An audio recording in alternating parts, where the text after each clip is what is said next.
Hello বন্ধুরা, কেমন আছো সবাই? আবার চলে এসেছি নতুন একটা ভিডিও নিয়ে। আজ আমি গরমে রান্না করছি পাতলা মাছের ঝোল। তেলাপিয়া মাছ দিয়ে মাছের ঝোলটা করব। মাছটা এখানে ভাজা আছে আর এখানে সবজি কাটা আছে। সবজিটা করব আলু, পেঁপে ও পটল দিয়ে পাতলা করে মাছের ঝোল। কড়াইতে তেল গরম হলে একটু রাঁধুনি ফোড়ন দিয়ে দিলাম প্রথমে। তারপর কিছুক্ষণ ভাজা ভাজা হলে এর মধ্যে সবজিগুলো দিয়ে দেবো। রাঁধুনিটা ভাজা ভাজা হয়ে গেছে, এবার আমি সবজিগুলো সব দিয়ে দিলাম। সবজিগুলো দিয়ে এবার এটাকে ভালো করে ভেজে নিতে হবে।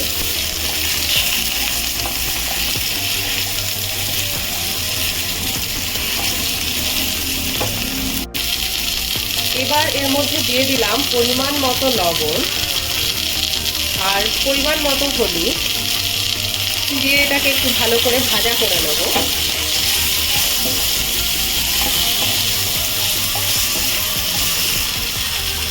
আর এর মধ্যে যেহেতু আমি শুকনো লঙ্কা দেবো না, পাতলা মাছের ঝোল, তাই এর মধ্যে কিছু কাঁচা লঙ্কা অ্যাড করে দিলাম।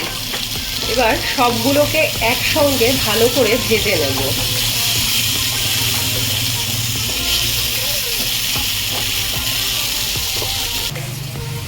এদিকে আমি কেটেলে গরম জলটা হতে দিয়েছি, কারণ আমি যে কোনো রান্নাতে গরম জলটা ইউজ করি। সবজিটা এখানে ভালো করে ভাজা ভাজা করে নিলাম। যখন সম্পূর্ণভাবে ভালো করে ভাজা হয়ে যাবে তখন আমি এখানে গরম জল অ্যাড করব। এটা প্রায় ভালো করেই ভাজা হয়ে গেছে। এবার আমি এর মধ্যে গরম জলটা অ্যাড করে দিলাম। আমি যে কোনো রান্নাতে গরম জলটাই অ্যাড করি, কারণ এতে গরম জল যদি আমরা অ্যাড করি যে কোনো রান্নাতে, তাহলে এর স্বাদটা খুব ভালো হয়। আমার মতো আর কে কে তোমরা এরকম গরম জল অ্যাড করো জানিও। বা তরকারিটা ভালো করে ফুটে উঠলে এর মধ্যে কিছুক্ষণ চাপা দিয়ে বেশ কিছুক্ষণ সেদ্ধ হতে দেব। এবার ঢাকনাটা তুলে নেব। সবজিগুলো তো প্রায় সেদ্ধই হয়ে এসছে। এবার এর মধ্যে মাছগুলো দিয়ে দেব।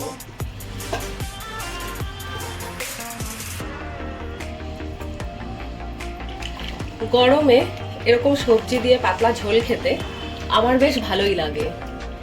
আপনাদের আর কার কার এরকম গরমে পাতলা ঝোল খেতে ভালো লাগে নিশ্চয়ই কমেন্ট করে জানাবেন। মাছগুলো দেওয়ার পর আর কিছুক্ষণ ঢাকা দিয়ে দেব।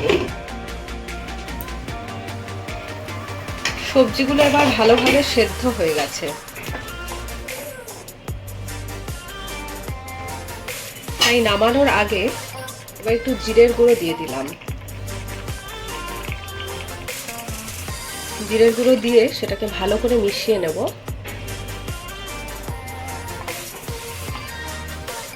আর এইভাবে রেডি হয়ে গেল হালকা মাছের ঝোল সবজি দিয়ে।